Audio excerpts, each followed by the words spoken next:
All right, as students and attendees join in, we should be getting started here pretty soon. I believe Dr. Cortland Brown, if you come turn the camera on, I believe she's here. So we got most of our panel. I'm gonna move our last panelist to the forefront.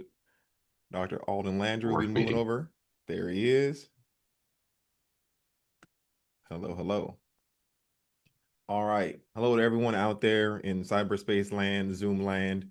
I know you can see us and we can see your names, but we can't see you.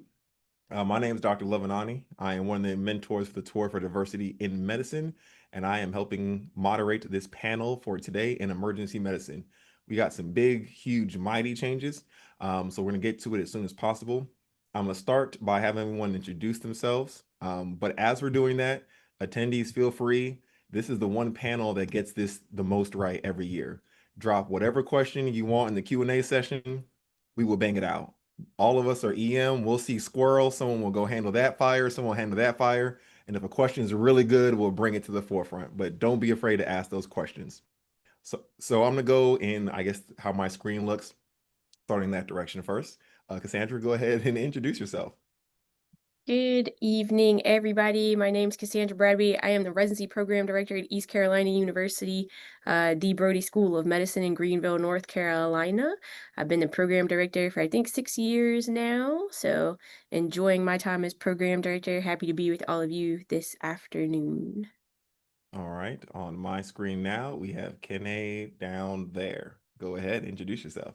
All right. Hello, everybody. My name is Kene Chukwanu. I am the Associate Residency Program Director at St. Louis University School of Medicine program. I practice emergency medicine and critical care, and I've been the APD going on about 7 or 8 years now here. Welcome to everybody, and we're happy to have you in emergency medicine. And then down there, I have Alden Landry. Go ahead and introduce yourself. Hey, what's going on, everyone? My name is Alden Landry. I am an emergency medicine physician at Beth Israel Deaconess Medical Center and Harvard Medical School. I also serve as the Assistant Dean for Culture and Community Engagement at Harvard Medical School. And I feel like the old head of the group, looking at these young faces up here.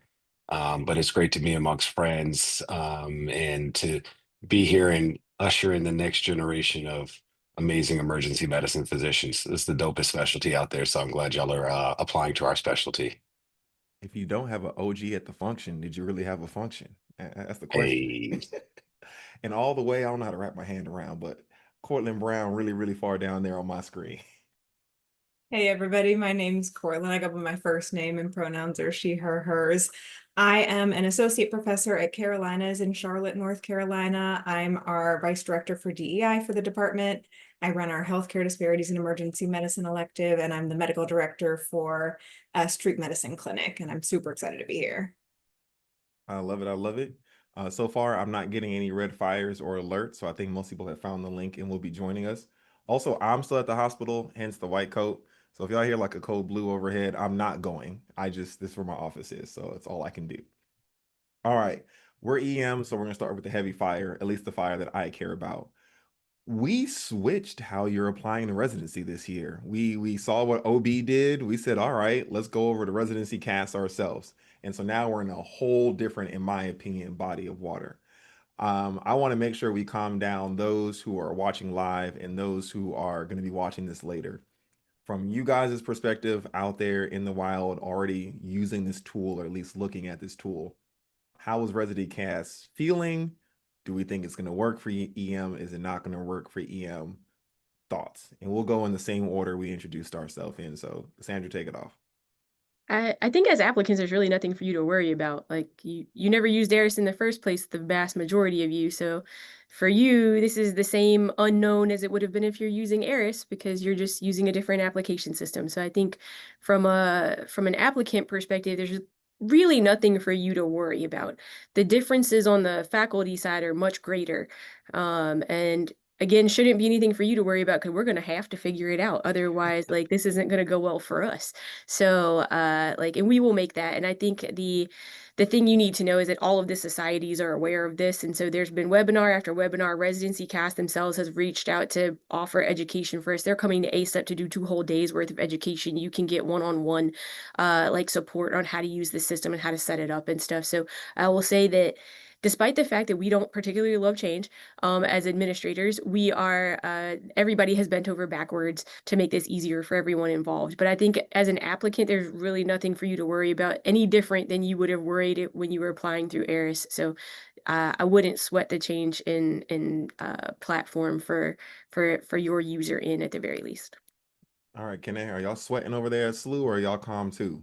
I mean, there's always, you know, a little bit of it being apprehensive with change from the program director side, but I think that ResiCast is going to allow us to better curate the data that of our who our applicants are, and where we're deficient, and where we're succeeding at in terms of the people that we interview and the people we successfully match. Mm. It's going to give us some more data about that as a specialty and as a program. The user interface is more, let's say modern. It's more modern, you know, user interface. And I would just say that, you know, you need to familiarize yourselves with the program. So right now, you know, everybody that's applying to emergency medicine should go to Residency Cast and actually just familiarize themselves with the website. They have some good information there in terms of how it works and how it runs. They have some good worksheets that you can kind of use to guide yourself as you're applying on that program. And the different societies like the Council of Residency Rectors in Emergency Medicine, Mm. and EMRA, have put out some webinars as well too. So those are easily available on the web. All right, Alden, over there as the OG at Harvard, you probably have like a secretary who reads you applications. I Oh don't know if you Lord, log into Lord, anything, Lord. This but man just here, always with the shots. just let So me know how y'all be doing over there. I think as what the other two have already said, I mean, it's a new system, but just like when you introduce new technology new technology into the emergency department, or you have to learn a new HR, there's a little bit of a learning curve, but eventually everybody gets used to it and we start rolling with it. I think from an applicant's perspective, the standard is still the standard, as a good Mike Tomlin quote. You still have to make sure that you do the things that you do to make sure you are a qualified, capable applicant to emergency medicine, and allow us on the back end to do the administrative side of things to make sure that we are assessing you properly and giving you the opportunities to come and interview for residency with us. So, from the trainee side, from the applicant side, just do your thing. You've already done the majority of the work at this point, anyways. From us on the evaluator side, as someone who's going to be reviewing applications and looking at students to decide which ones we're going to bring on the interview. There's going to be a learning curve, but we got through that transition to Epic. We'll get through the transition to Residency Cast. All right, Cortland, everyone sounds happy, so I'm not going to have you repeat the same happiness. Give me one thing that you're excited to see from Residency Cast. Is it an extra slot, people able to type their jobs that were not medical related and not take up an experience spot? Is there anything thus far you've seen in it that you've liked, if you've had your hands on it? So I've just done it from the slow standpoint Mm. as clerkship director. It just makes it a lot easier for us. But again, I don't think the applicants, that doesn't make anything different for you guys. So I would just really not stress about it. I love it. All right. So, all the applicants out there, your friends are doing ERAS, you're doing Residency Cast, no stress, chill out, you're fine there. Again, you can continue to drop questions in the chat. Otherwise, I'm going to keep rolling off with mine. So, we're talking about Residency Cast. No one's sweating it, everyone's happy about it. Now, we're going to point out one of the pink elephants in the room. Some students aren't that great. Like, we're talking about Mike Tomlin. Some people just go 8-8 every year, or just barely get over and make the mid. Those students may feel like, all right, is EM going to be tough for me? So starting with Cortland, it might be a two-part question. Use whichever part you like.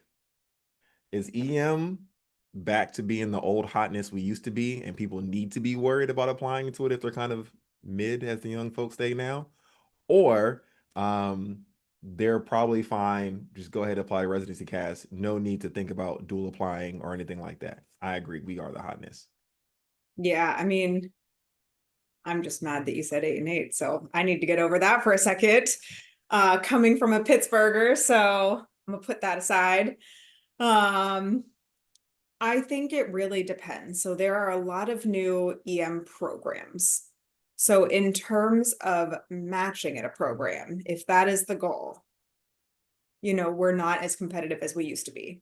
In terms of matching at the right program for you, I would say it's getting back up there. We're nowhere near where we were before. But if you want to match at a specific program or a specific location, or if something really matters to you and you're not just open to going anywhere to go on one of the new programs, I would say you definitely need to kind of be on top of things. And that's not to say that I think people should dual apply, because I don't think any other field is like emergency medicine. I can't imagine doing anything else. If you can, great, sure, dual apply. But I would have rather personally, kind of looking back on things, I would have rather personally gone through the match, 2 years in a row, 3 years in a row, and ended up in emergency medicine, which is what I'm going to do for the next 30 years, than go into something and spend 30 years doing something that I'm not as passionate about. But that's just because I think we're literally the best field ever. I agree. And if it makes you feel any better, Alden knows this. I'm a Dallas Cowboys fan. So I mean, that just shows you where I know, right? We gonna say I'm sorry to me too. I pray every night we can just sign our best defensive tackle. Why is that so hard? Caveat. Alden, new hotness. Are we growing back? I know everyone has certain places they'll apply to. I won't name any that probably fill every year, no problem, but it's hard to get into, or we're still climbing back up those ranks. Yeah, I think very similar to what Cortland was saying. I think we have to recognize that there was a big explosion of programs in emergency medicine, which made more opportunities available to applicants, because there is and will continue to be a need for emergency medicine specialists. That being said, those expansion of programs has led to maybe a little bit more opportunities than were there previously. And so students are looking at applications and can recalibrate the number of programs that they apply to. I think before, students, had to apply to a large number of programs because there was a finite number of slots and it was a very competitive specialty.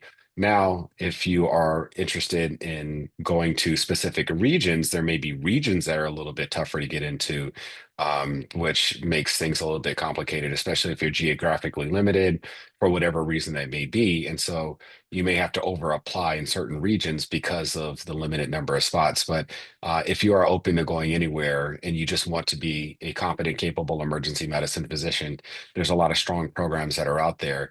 I think the devil is in the details. There are some new programs that are starting that are being led by some amazing emergency medicine physicians who are going to usher in great groups of students and into their residency programs and train them up properly. And there are some programs that have a bad name and they've deserved the bad name for them. Um, so do your research, do your homework, and you can do the homework now, but you definitely need to do that homework before you put that rank list together and think about where you're going to end up for the next 3 or 4 years of your training. All right, Kenneth, 2025 going to 2026. You telling people to have that ERAS login and the residency cast login, or is the residency cast login all they need? Well, I think it depends on your level of competitiveness. You have to be real with yourself, and you have to have some self-reflection. You also have to have a good mentor that can sit down and tell you, okay, this is your level of competitiveness. If you're highly competitive, you already know that you're going to match, right? There's almost 300 emergency medicine programs. There is a program for you if you truly want to do emergency medicine. It may not be the program necessarily that is the most competitive that you want, but there is a program for you. You just have to find your competitive level and match the number of programs you're applying to in the certain regions to that competitiveness level. And you shouldn't have a problem matching if you apply to enough places. And so it's just about getting with a good mentor, getting with a good advisor, and having some self-reflection upon what your application package looks like and who you are. Really, you're trying to get yourself in front of these people so that you can actually explain to them who you are. But you have to do this on paper as well too. That's all you have to start off with, and then when you get in front of people, you can tell them who you are. All right. Can I hit on something? And I want to combine it with something you said earlier, Cassandra. Get in front of people. So ASAP is coming up. ASAP is September. ASAP is a little, but after ERAS opens, just like a couple days. But there is a residency fair there. Are you telling people to pull up to ASAP? Would you recommend students do that? Go around, shake some hands, kiss some babies in Salt Lake? Or would you say just focus on your application and we'll get to you when we get to you? I think if you're already going to be at ASIP, sure, come by the residency fair, come meet some people. You're already there. You might as well get the greatest bang for your buck. If you are not already planning to be there and you don't have extraneous funds to fly yourself to Salt Lake City, then I would probably not tell you to spend your money that way. Mostly because I don't think that a residency fair has probably ever gotten anybody a residency spot. It Mm. maybe has gotten you some advice. It's maybe answered some questions for you about the program. It's introduced you to some programs, but I don't think meeting you at the residency fair has ever probably made you number one on somebody's rank list, to be truly honest. And so I think it is a great place for you to meet people, for you to network, for you to learn about new programs you've never heard of before, and get questions answered. But I don't know if I would necessarily say drop $2,000-3,000 to fly across the country for ASIP. I think there's a lot of other opportunities for you to network that are free. In terms of like this webinar today for SAM had a virtual residency fair at the end of July. ACOEP will also have a residency fair in September at their meeting. I think that's in Nashville in mid-September. Also, AAM, I think, is also having like a residency fair meet and greet kind of thing that will be virtual October 18th, I think. So there are other opportunities for you to network with, maybe not having to spend quite as much money. Alden, I saw your hand go up. You want people to break out the skis or no? No, I don't think that's necessary. But I just want to point out that Cassandra dropped like a billion letters at you all. So if you don't know what those different organizations are, we may could put up a primer as to who all these letters are, organizations that she named. But I'm going to do a shameless plug for my institution, but really also for a lot of other institutions that are doing this. Is we have a residency showcase here at Harvard where we are going to highlight our residency programs. I believe it is. It's a shame that I don't know the date off my head. I think it's September 13th. And if you hit me up in the discussion, I'll give you the link to register. But I know a number of programs are doing these as well. And the point of these are for you to get to know the program, maybe meet the program director, start the conversation. But the reality is, once game day starts and the applications are in and the program directors are reviewing their applications, there's not a lot of wiggle room when it comes to how much a handshake in a face-to-face meeting is going to do to really tip the scales and getting you offered an interview for a residency program. The work has to be done ahead of time. And so if there's any folks that are going to be listening to this who are applying in future years, do the legwork early to get to know people so you can engage with them and find out what type of work they're doing, find out about their program, because those types of interactions go a long way. Doing something sort of after the fact when the program directors are in the throes of their application review is probably not going to be what's going to tip the scale. So look for those programs. I know that a lot of the residency organizations are doing their open houses prior to the application start and the review of applications before those MSPEs, formerly known as the Dean's letters, go out, because that's usually the time a lot of those conversations happen. All right, Cortland, what do you say? Should they team up with their best friend and pull up Malone Stockton and go out to Salt Lake, or stay where they are? So I'm going to agree and kind of disagree. So no, if you're not already going, don't spend the money to go. But if you are going, I actually think it can be of very great value, less so for those that are currently applying, because I agree at this point, things are kind of, written in the sand and, meeting somebody is not going to make a big difference. But if you are a little bit earlier than that, I would say it can actually make a huge difference. And going and talking to people there, not going to make a difference. Following up with them after, emailing them, asking them to, give you advice, asking them, what do they think about this? Like the amount of times that I give out my personal email at conferences, probably every single conference I go to, about 50 people will ask for it. The amount of people that actually email me, maybe one.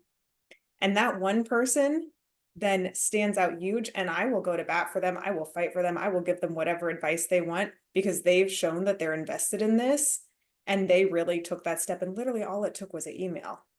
Like I am still a mentee of somebody that I met when I was going to AMEC as a pre-med.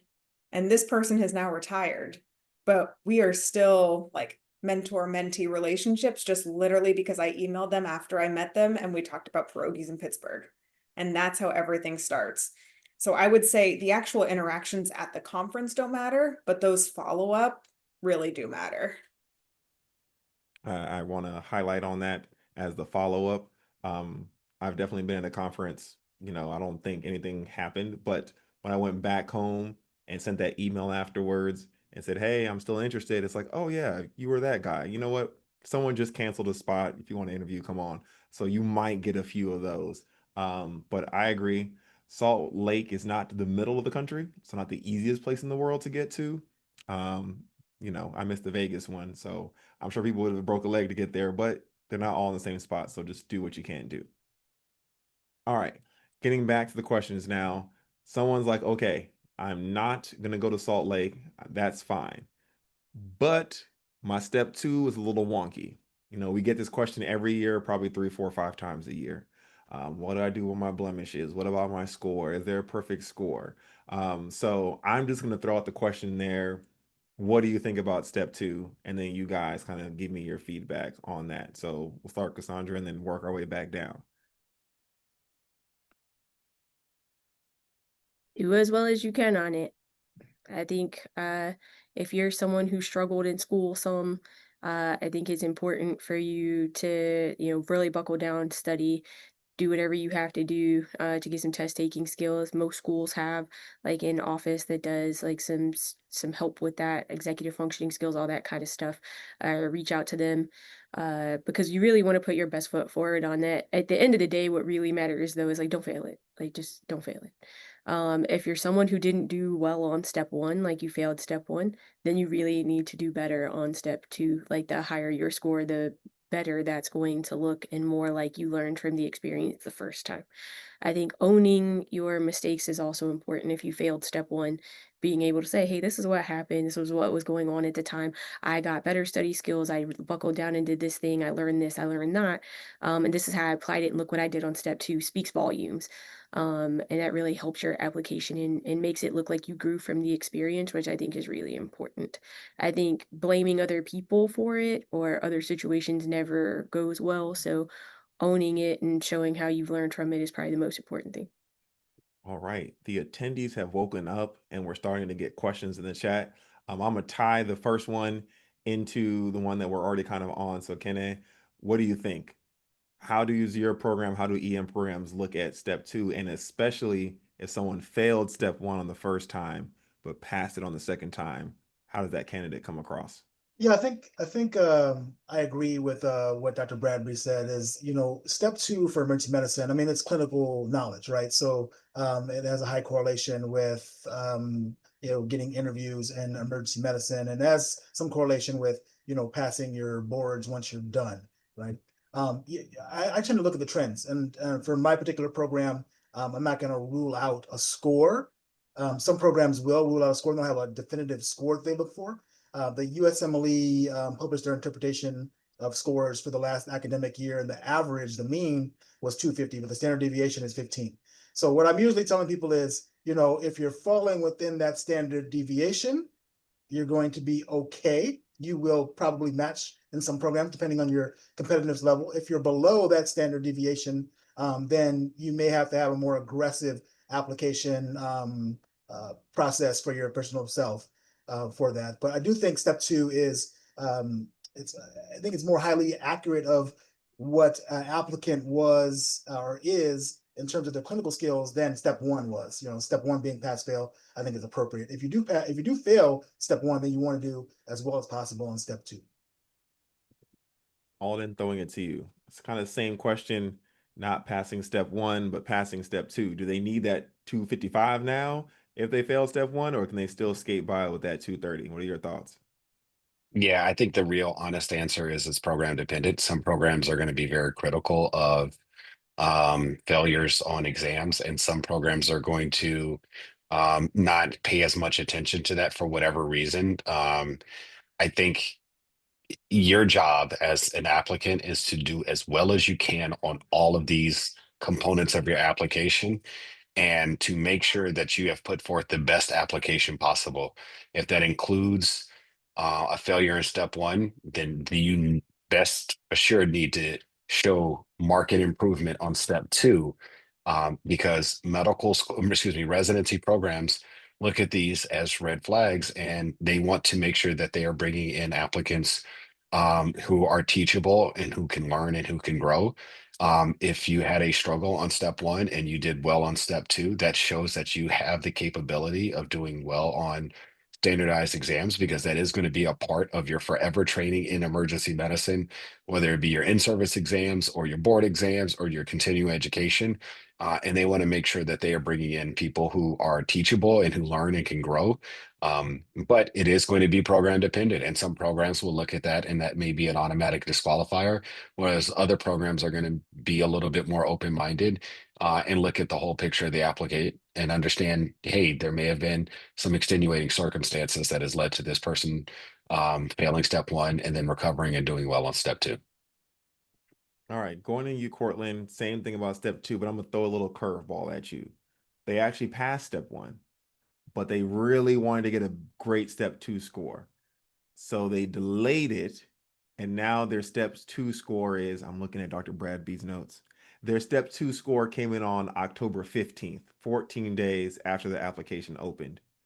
Red flag, blemish, or it is what it is, the application it is in. I mean, it is what it is because the application's in. Like that is just logistically what the case is. I would not recommend that. I think you really want to have all of the information that you can. Mm. And I think there's enough time in med school, and med schools are really set up to give you the time to take the tests. And so I would say in general, don't delay something unless you really need to, unless there's some specific reason, something going on in your life, something going on with your family. But don't make yourself stand out that way. I don't think that there's a reason to stand out that way. You want to stand out for positive things. Don't make somebody question like, were they too scared to take the test? Were they not prepared for it? Did they not plan well? Again, if there's extenuating circumstances, of course, that's completely different. But if there aren't, there's no reason to make yourself stand out for something like that. Excellent, excellent. So, per usual, we always take the student questions first. So we're gonna knock out the next one, starting with you, Cortland, and working our way backwards. And I might throw some more curveballs in there. How much does a late e-slow affect applicants? Additionally, how does applying with only one electronic standardized letter of recommendation affect applicants, or EM standardized letter of recommendations? I'm gonna let you kind of pause, think about that. Slows or slowies or slores, as they used to be called, have been around for a while. But now I think we started a trend. I think almost everyone has them now, or a lot of specialties do. So how would a candidate be affected if their person they asked to write it or apply one just doesn't have it done, or they're at an away rotation and they're just not done until the end, so it won't be in? Do you think that's a major effect or a minor effect? I think it depends. So I think if it is not done because that's the situation that you're in, because you were doing the rotation late, it is what it is. There's no point in stressing about something that if that is how things had to have ended up, that's how they ended up. Again, not ideal. It is something that will make you stand out. You know, just whenever they're looking at applications, they see number of slows. Most people do come with multiple slows because they're all multiple away rotations nowadays. That's pretty standard. So I would say it is something that will make you stand out, and people will kind of just think twice about it. And every program will view it differently. But I would say if it's something that you don't need to do, then don't put yourself in that situation. What would you say, Alden? Two minimum, three minimum, one, and then the other letter has to be written by Obama himself. Like, what's the best way to get in there? I think, the game for emergency medicine has the rule, you got to have a slow, at least two, especially if you are coming from an institution that doesn't have an EM residency program. 2 is a minimum. And so, it is what it is. If your application is the status that it is, you just are going to have to hustle to make sure that that slow gets submitted by that clerkship director as soon as possible, and the right person is on board and does the job. If not, you're putting yourself at a disadvantage, because the majority of program directors that I know are going to go straight to that slow because they want to be able to compare you to other applicants. And one of the sort of, going back to the standard is the standard statement, slows have really helped program directors to use that as a tool to compare applicants to other applicants. And so you are giving program directors less information than what they would ideally like to have when they're evaluating you. So get that slow in. And if it's going to come in afterwards, I will defer to the program directors in this and how this would be received. But if your application is done on October 1st, that slow gets submitted October 15th. You may want to send an email out just to remind the places that you applied that the slow is now available, because they may be waiting on that slow, or they may have made a decision to put you in the maybe or the no pile. If they've already started, going through applications purely based off of the fact that the slow is missing. But a strong slow, even if it's late, with that notification, might be enough to bump you up from that no to a maybe, or that maybe to a yes. All right, we gonna ask directly, can they? That October 1st, the whole application is in, and let's give them one slow, but the second one is missing. Do you want an email on the 15th? Or do you want your coordinator to get an email on the 15th and they're gonna let you know that it's in? Or after you reviewed it, if it's gone, it's gone? I think that there's a little leeway in terms of that particular date. You want to have at least one slow in, right? So you have to be a complete application, you need at least one slow. Now, we all prefer at least two or more slows. I think we're back to that. Like we're back to pre-COVID, where we're really wanting two slows. What I would say is that I like the notifications. There's some people who don't, but I like notification of, hey, I only have one in. My second one is going to be coming in from this particular program because I was on rotation late. That to me is like, okay, I can put that person aside in the application platform and be like, they're pending their application. Once I get that, and I'll be looking for it on that date. Oh, I'm going to look for it on that date, and once I see it, then I can say whether I'm giving it out an interview or not. So I like the notification. I like the communication, and with that, I think it's respectful. Now, there's some programs who they get inundated with communication, and they may not be able to answer that.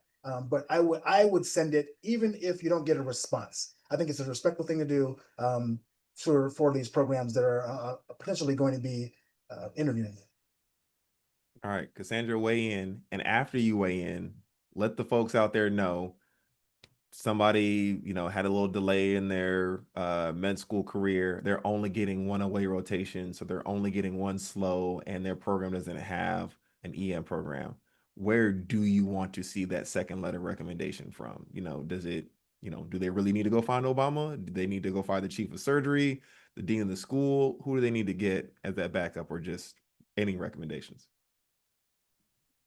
I think in terms of like a late slow, if it's the second slow, I don't know if it matters as much, but their first slow, I think as soon as it comes in, you need to email everybody and tell them that it's there, because we don't get notified. At least in Eris, we did not get notified that you updated your application, so we would have to have gone back into the system to go look for it to know if it's there or not. And when I'm sitting on 1,000 applications, I am unlikely to go back looking for it. So it is helpful if you notify us that it is there. You should actually not expect to get a response to that email. Like we're gonna get a lot of those emails throughout the interview season. We're probably not gonna respond to it. But if you get a response, it'll probably say, thank you so much for that information. And it probably won't say anything else other than that. And so don't take that as an insult. It's just that I don't know, like there's not much else for us to say at that point. So know that that'll be the response you get if you get any. And in terms of if you only have one letter, well, who else should write you a letter? It should be somebody who knows you well. I don't actually care who writes the letter. But it should be someone who can speak to you as a doctor, someone who could speak to you as a researcher, as a teacher, as whatever it is that you are passionate about. They should be able to speak to you in the highest degree. I would prefer that over having a letter from the chair of surgery that worked with you once that maybe knows your name and reiterated your CV. Like that's not helpful to me. I read that in your application. So, if you had a mentor throughout all of medical school, have that person write you a letter. If you have a mentor in emergency medicine that you didn't rotate with, have them write you a letter. They can't talk to you talk to you as a physician because they didn't see you in the clinical space, but they can talk to you to talk about how receptive you were to their feedback, how you came to them and were proactive about getting application advice, how they would love to work with you if you chose to come train at their program, that kind of thing, which I do think is more helpful than the generic letter from Obama. Although I would be impressed if you got a letter from Obama. I'm not gonna lie, it might not get you an interview, but it would get some chatter. It would definitely get some chatter because I can tell you, I would probably text out and be like, "Yo, you get that applicant who got the letter from Obama?" Um, so yeah, I can say that much, but I don't know if it would get you an interview. I guarantee you, It'd maybe be in dope to Chicago, see though. right? It'd be dope to see. If you have that Obama letter out there, all of Illinois need to be lit up. Like automatically, you got to apply to every program. All you, Chicago, Northwestern, all of them. You got to do it. All right. What Dr. Landry said. I mean, I have that quote on my wall as well. The standard is the standard. In emergency medicine, the standard has always been the slow. We are going to prioritize that over regular letters of recommendation if we have a slow there. So just know that that is the standard. All right. You know what? I tell my scribes I don't like acronyms in my charts because you never know who's going to read them. I actually don't know this acronym. LOA, letter of absence, letter of anesthesia, left on red. Oh, Like I don't. it's a leave of absence, so a That's what leave I of absence assumed. from training, and so I presume that's usually what that means. So how are leave of absence is perceived when viewing applications? It depends what your leave of absence was for. Mm, It's a family leave of absence. It happens. I mean, like sometimes you got to do what you got to do. But I think you need to be able to explain that leave of absence. Your dean's letter is not going to explain it in a way that you want them to. I can promise you that. It's either going to say a statement that they took personal leave, academic leave, they were placed on administrative leave, whatever kind of leave, but it's not actually going to explain what happened because FERPA is probably not going to let them. So it would be in your best interest to explain to us in the application what that leave was for, and how you've grown from whatever that is.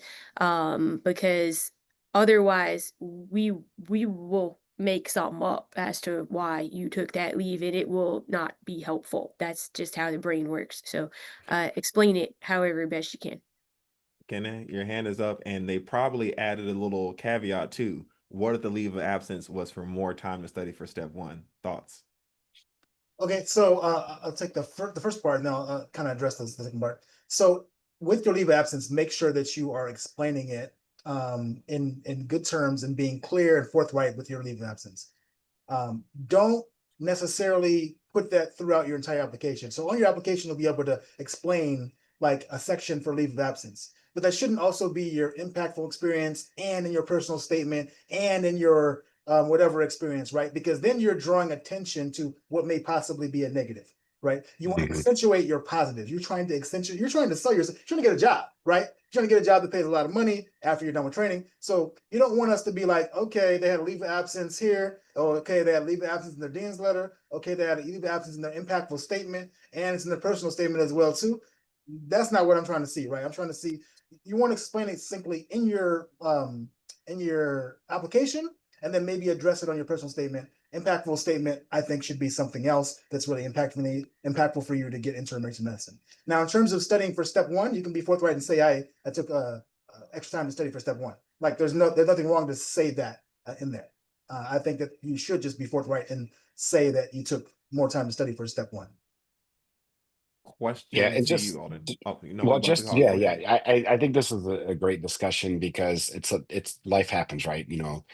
We would love for medical school to be 4 years, everybody goes through and has no issues, and then you transition to your next stage in your career. But that's not reality, and we understand that, and we are humans too, as people who are going to be reviewing applications, and so it's helpful to have context as to the why. And so, The dean's letter or MSPE is going to have some components, but not necessarily the all.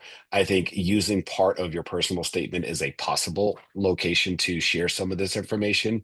But again, personal statements need to also really be leaning towards positive and highlight your strengths and your commitment to the future of emergency medicine as a specialty. So, you have to think about how many characters you want to use in this space before transitioning to the positive components of the application. I think another place that you also have the opportunity to have someone else advocate for you in this space when it comes to the leave of absence is a letter writer. So if you have someone who, aside from your slows, a letter writer who knows you and has mentored you and has supported you through this process can also speak to what happened as part of that. I think it's important for the applicant to be thoughtful in choosing the right letter writer to help to share this information as they're supporting the student. And so whoever your mentor is who is going to be writing that third or fourth letter of recommendation after your one or two slows, they can help you with this conversation, but it needs to be thoughtful. It needs to be a way that, still shares that you have overcome whatever obstacle or struggle that you had, and you are a competent, capable, teachable student who is going to be an excellent resident in the next stage of your career. Cortland, I saw you typing earlier. Did you want to get that thought off verbally? I don't remember what the thought was, but I have another thought. Hit it. So as far as letters of recommendation, so a lot is on the student. Like, you want to coach the person that is writing your letter of recommendation. Just like Alden said, you need to select the right person. They need to know you well, but they also need to know how to write a letter of recommendation. They need to have the time, and they need to actually care enough to write a good one. So anytime I'm reaching out to anybody for a letter of recommendation, you always want to set them up for success. So you send them your CV, you send them your personal statement, you tell them what picture you're trying to paint about yourself so that they can then either most likely agree and kind of add to that, or if they don't agree, then maybe they'll say they're not the right person to write your letter. If they don't seem enthusiastic about writing it, you might want to ask somebody else. Like, the amount of letters that we will get that are just very generic and don't actually give any information is astonishing. So you want to provide them with as much information as you can, which is not just your CV, but is really any other material. What's important to you? What are your values? Why are you doing emergency medicine? Like, tell them your story, and then also make sure that they are comfortable writing a good letter and that they know how to write a good letter. So sometimes, and this is not to say that you should do this for like your faculty member, but if you're asking to somebody to write a letter and they maybe have not written one in the past, maybe if they're a little bit more junior, you could potentially even consider like sending them an example letter. That could also backfire, so it's kind of plus or minus, but it's something to think about. That's a very dope point.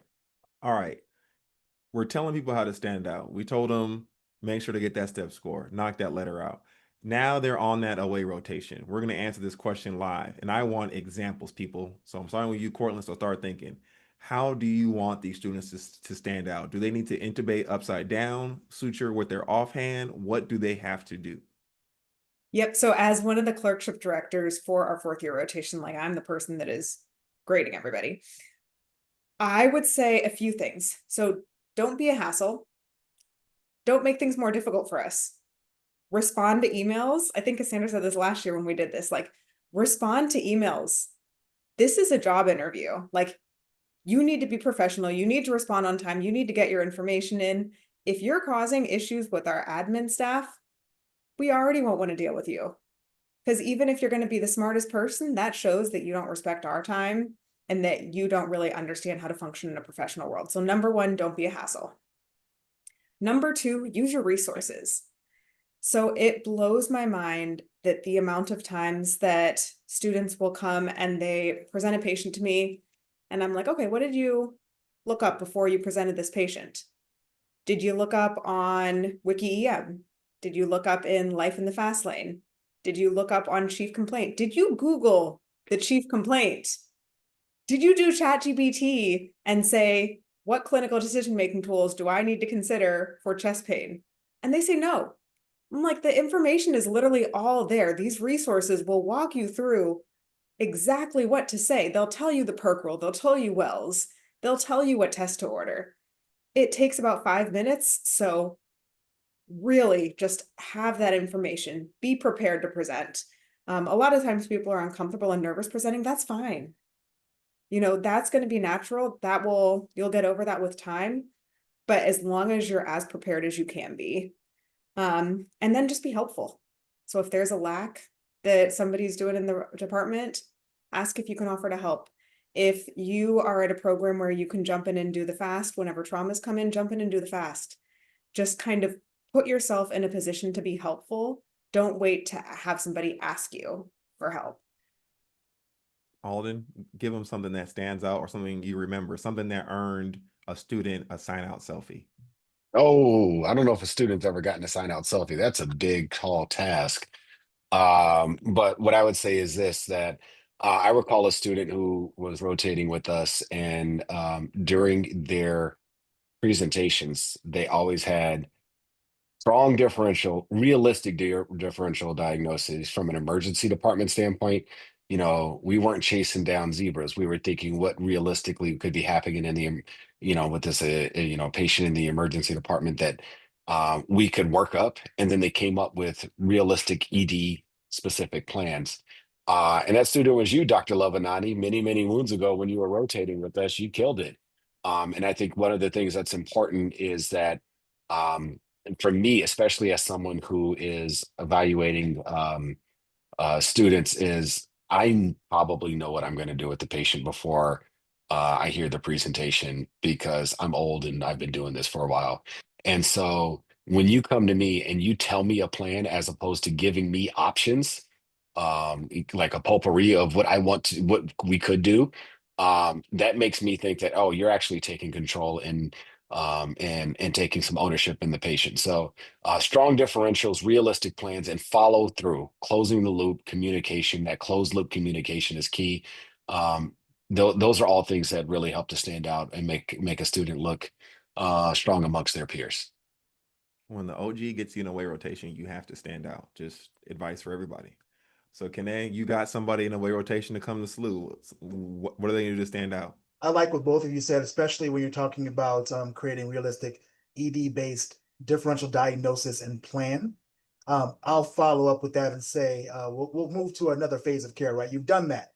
You've done the plan. You talked to your attending, you've got a plan going. Now it's about following up on the labs, right? You're following up on the labs and the test results and moving that patient along in their phase of care. You are trying to be an intern, so be the intern, right?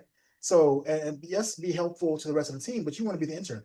You want to know if those labs are back before anybody else's the labs are back. And not only saying the labs are back, don't tell me the number of the troponin, say the troponin is high. And because of this, I'm thinking it's more likely to be NSTEMI. I want to start aspirin, start a heparin drip, consult cardiology, right? It's not just reporting, oh, the creatinine's high. Oh, the troponin's high. It's what is the next step of your plan, interpreting those labs and those data and moving the patient along in their phase of care. And then once you get that confirmation of what the plan is going to be, closing the loop with the actual patient and their family as well too, because you're going to be in the room talking to them more than me as an attending, and then more than maybe your senior resident as well too. You're going to be that primary person that's going back and forth with the patient outside of the nurse. So talking and making sure there's close loop communication with the family, with the nursing staff, with the other staff as well too. Once you know the plan and how it's going. All right, Dr. Bradby, what do you want out of these acting interns? What makes you happy? I think a plan is great, but that plan has to include actually managing the patient. And so when you come up with the world's best workup, that did not make the patient feel better. So make sure to address pain, nausea, dizziness, all that kind of stuff like in your plan, because the patient will not remember that you ordered the world's best workup. They will remember that you made them feel better. And so make sure you prioritize that as part of your plan. The thing that you can do most on your rotation that will impress me is when other people are impressed with you, i.e. the nursing staff is like, that Kenny, he is just amazing. I so enjoy working with him. He was so polite to the patients. He has such great bedside manner. Like I feel like those are the best like things I can hear because you didn't realize that person was listening to you. Like this is the stuff Mm. you're doing when nobody else is watching. Like when the team feels like you augmented like kind of the ability for us to do our job. Like I really think that's important. Like when it takes more effort for us to get through the day to try to manage you while we're managing the patients, like that's generally a negative. But if you can make it less work for everybody involved, I think that is a real harbinger of us being impressed. But be nice to everybody. I know Cortland mentioned like be nice to the coordinator, but really be nice to everybody. Like if you're rude to our EVS staff, that's environmental services, like I'll probably hear about that and that's going to be a no-no. Like you really need to treat everybody as, you know, as part of the team because without them, the rooms don't get clean. If the rooms don't get clean, we can't put new patients in the room and then patients are in the lobby longer. So everybody is really important to the care team, no matter what it is they do. And we would like for you to treat everybody appropriately. Cortland, you want to add something? Yeah, I would just say I agree with everything everybody said, and then would just add one thing that a lot of students don't do that I think is a relatively easy way to make yourself stand out is think about what the patient really needs. And Mm. that generally comes into play, particularly whenever you're thinking about discharging the patient. So, can that patient even safely go home? Do they have somebody that can Mm. help them? Do they have stairs? Is it even going to be possible to discharge them? So, what are there additional things that we can do? They need social work? Do they need to speak to a substance use team? Like, how can we actually set that patient up for success? So, yeah, you've diagnosed them. Yeah, you made them feel better. What's going to keep them from coming back to the ER? What's going to get them safely home? And to think about that early on, also, like, I love it when students include that as part of their presentation. Like, this is what I think the dispo will be. It could always change. A lot of EM presentations are also just saying it with confidence. I care much less if your plan is correct. Like, it's great if it's correct. But it might not be. But as long as you have logic behind it and can explain the logic, we can get you the rest of the way. All right. I am putting in the chat to everybody out there, all the students, please make sure we are doing something a little different this year. We are trying to make sure we get the feedback to the panelists, to the programs, to everyone out there. So we do have a survey. I'm putting that in the chat and I'll put a QR code in a minute. But we're all EM, so we're gonna do some rapid fire questions that I know are usually burning out there. And I'm gonna ask them, but it's gonna be one person only, and you got 30 seconds. All right. So I'm gonna start with Cassandra. This student is a international student and went to an international med school. What do you think what should be on their application to stand out and potentially land a spot? There needs some US clinical experience somewhere in the United States to show that they know how to function within the US system, which is very different than many other countries and honestly more highly litigious and more documentation and more everything than a lot of other countries. And so you're going to want to have a letter from a US clinical site to talk to you to talk about your ability to function within our system. I think that's the biggest thing. All right, Kenny, you have a US citizen at a Caribbean or IMG medical school. How should they stand out when applying?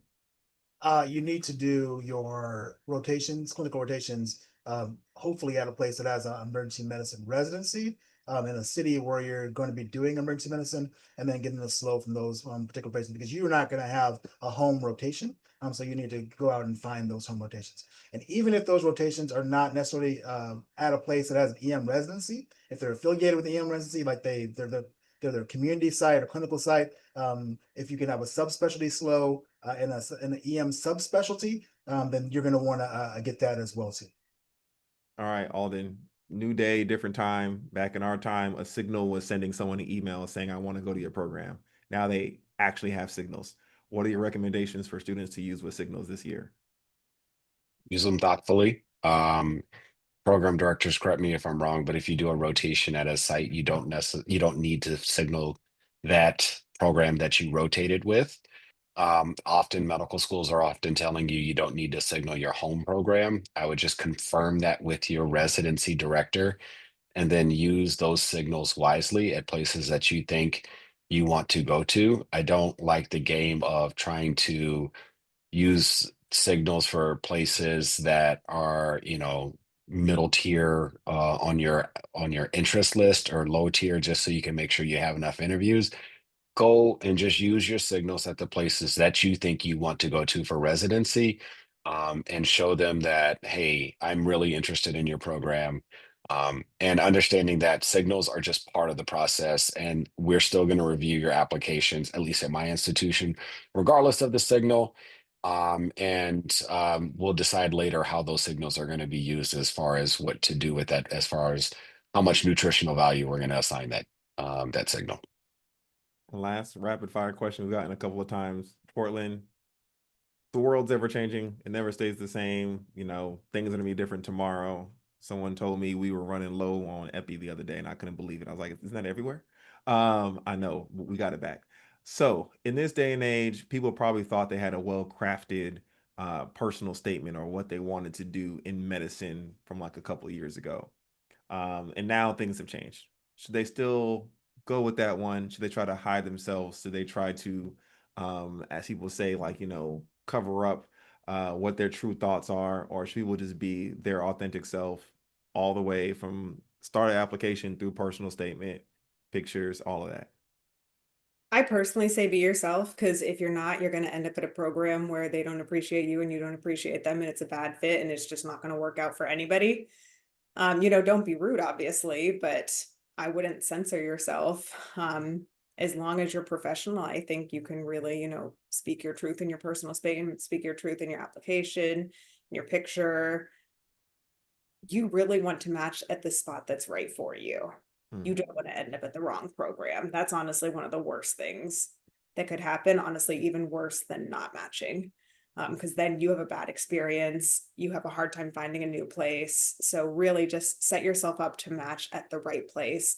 And if that personal statement that you wrote a while ago no longer really applies or isn't pertinent to who you are as a person now, I would definitely say scrap it and start anew. I love it. All right, guys, giant QR code on your screen. You can take a survey, it will come back to us. We're wrapping up just, you know, a little early. We are running multiple panels. In fact, anesthesia and family medicine are up next. I would like to thank all of our panelists for joining us. I would like to thank you for logging on. This will be posted on YouTube on the Tour for Diversity page. I think we're trying to post them all en masse at the end of the week. So feel free to send to your friends, do whatever's necessary. We are here for you guys. And yes, from Cortland, please apply to the healthcare disparities rotation in EM at Carolinas. In fact, I'm pretty sure everyone's typing right now. Apply to everything and to everybody. This is her email if you would like more information. All of these people are Googleable and on LinkedIn. And I know I will be at Salt Lake City on Monday. So I will see a couple people out there. Maybe you guys can get you guys to sign out Sophie. So thank you again for joining us. Hey, Thank you again for joining us, and everyone have a great evening. Good night. y'all take care. Ian's the best specialty ever.